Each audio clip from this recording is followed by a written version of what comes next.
we can have a great life, but we always build this reality around the one thing we don't have. So therefore, our great life, we don't even see it. We see the one piece of clothing we weren't able to get versus the amazing things we have. So we focus on that. I was the king of focusing on the one bad thing in my life. The one bad person called me nigger. Everything bad, I focused on that. But over here was a beautiful reality of my life. Even though I came from nothing, where I could have taken my mind for the possibilities of where I can go if I work harder. That was all over here, but I lived in the filth over here. So basically, what I started doing was, when I was 297, I thought about, my God, man, like this could be my life. And I thought, okay, what does heaven look like? I don't know. No one does, I imagine. So I was like, okay, I imagine that there's a big long line and you got judgment and you're God. Let's say you're God and I'm just David Goggins. Big long line and you're talking to Jane Doe. Jane Doe goes by and behind you is a big whiteboard. And the whiteboard has like just a piece of paper and you pull it down. The next person in line is David Goggins. And on this board, it has all this stuff on it, but I can't see because I'm too far back in line. So I come up, I sit down now, you're talking to me. David, congratulations, you made it to heaven, how you feel? And right now I'm a 300-pound man, Ecolab guy, I'm 71 years old. This is what I'm thinking at 24 years old, okay? I'm dead, I'm in heaven, you're God.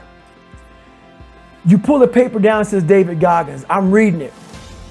And I'm looking at it, and it has my name, but on this paper, it says everything about you. Everything, because God knows all. And I'm looking at it, and I'm seeing 185 pounds, Navy SEAL, changed people's lives, all these amazing things. Public speaker, blah, blah, blah, blah, blah, motivational, all the best-selling book. I look at God and say, God, the name is right, but what's on here is not me. He goes, it should have been you. This was the life that you were supposed to live, but you didn't try. So this is the life that you have. So what I think to myself is, are you in heaven? Am I talking to God or am I talking to the devil?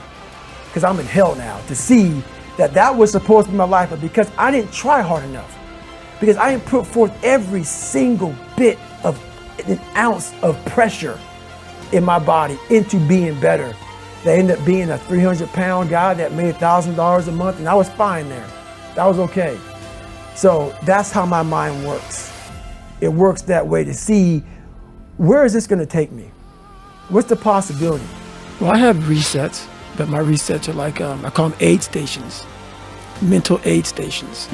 So when you're going fucking hard and you grind all the fucking time, like everybody knows you're 24 hours in a day, but when I'm in the shower, it's a mental aid station. I don't think about shit. I don't think about people.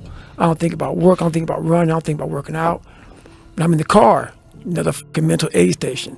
When I'm fucking eating, mental aid station. So people eat and they work and all that sort of shit, man. So I can grind hard because a lot of times, man, I'm in mental fucking aid stations, chilling. So you have little mini vacations. Mini vacations, man, all day long. We humans are not really truth-seeking animals. We are social animals. And, you know, take you back in time 10,000 years and you're in a small village. If you go along to get along, you can survive. You can procreate. If you're the village truth teller, you might get clubbed to death in the middle of the night. Truths are often, they don't want to be heard because important truths can be uncomfortable, they can be awkward, they can be exhausting, they can make people defensive even if that's not the intent.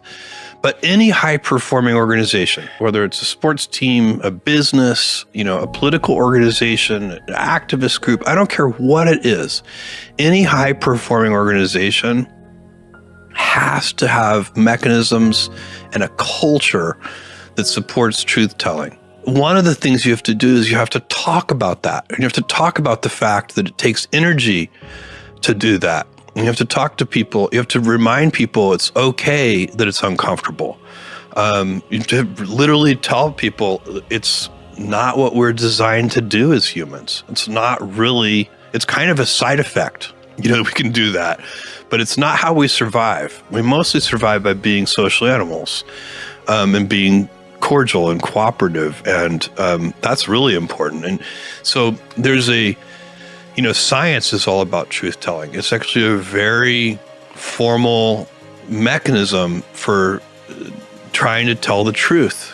And even in science, you find that it's hard to tell the truth. Right? Even, you're supposed to have a hypothesis and test it and find data and reject the hypothesis and so on. It's not easy. You want to set up your culture so that the most junior person can overrule the most senior person if they have data. Your body is your unconscious mind, and it does not know the difference between an experience in your life that produces an emotion and an emotion that you fabricate by thought alone. To the body, it's the same. It believes it's in the experience over and over again. So if you begin to think unworthy thoughts, wouldn't you agree that you're going to begin to feel unworthy? The moment you feel unworthy, aren't you going to think more unworthy thoughts? Then you're going to feel more unworthy. And then finally you're going to say, I am unworthy. And whenever you say, I am anything, what you're saying is, my mind and body are working together. My thoughts and feelings are aligned to a destiny. So if you understand then that feelings are the record of the past, and those feelings are driving your thoughts, are you thinking in the future or are you thinking in the past? And as long as you're thinking in the past and you believe that your thoughts have something to do with your destiny, what are you creating more of? Now, that cycle of thinking and feeling creates a state of being, and a state of being is your personality. And that chemical continuity becomes so familiar to you that becomes your identity after 35. And all of a sudden, when we want to change, and we're not going to think the same thoughts or behave the same way or live by the same emotions, and we disrupt this chemical continuity, it feels uncomfortable. Because now all of a sudden it's unfamiliar. And now you're stepping outside of the old self. And at least when you suffered, you could predict the next reason to suffer. Now all of a sudden you're not suffering. Now what are you going to do? So then if thoughts and feelings produce an imprint in the quantum field, that invisible field that exists beyond time and space, that's responsive to how you think and feel, then if you're walking around in your life in a state of suffering and you're broadcasting an electromagnetic signature, what you're saying is, okay, field, bring me more reasons to suffer, but bring them in a way that I least expect, that surprise me, that leave no doubt that they've come from you. I know that I am pure spirit, that I always have been, and that I always will be. There is inside me a place of confidence and quietness and security where all things are known and understood. This is the universal mind, God, of which I am a part, and which responds to me as I ask of it. This universal mind knows the answer to all of my problems, and even now, the answers are speeding their way to me. I needn't struggle for them. I needn't worry or strive for them. When the time comes, the answers will be there. I give my problems to the great mind of God. I let go of them, confident that the correct answers will return to me when they are needed. Through the great law of attraction, everything in life that I need for my work and fulfillment will come to me.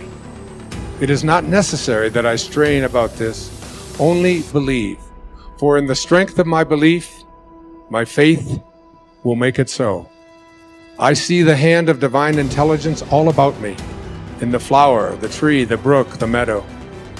I know that the intelligence that created all these things is in me and around me, and that I can call upon it for my slightest need. I know that my body is a manifestation of pure spirit, and that spirit is perfect. Therefore, my body is perfect also.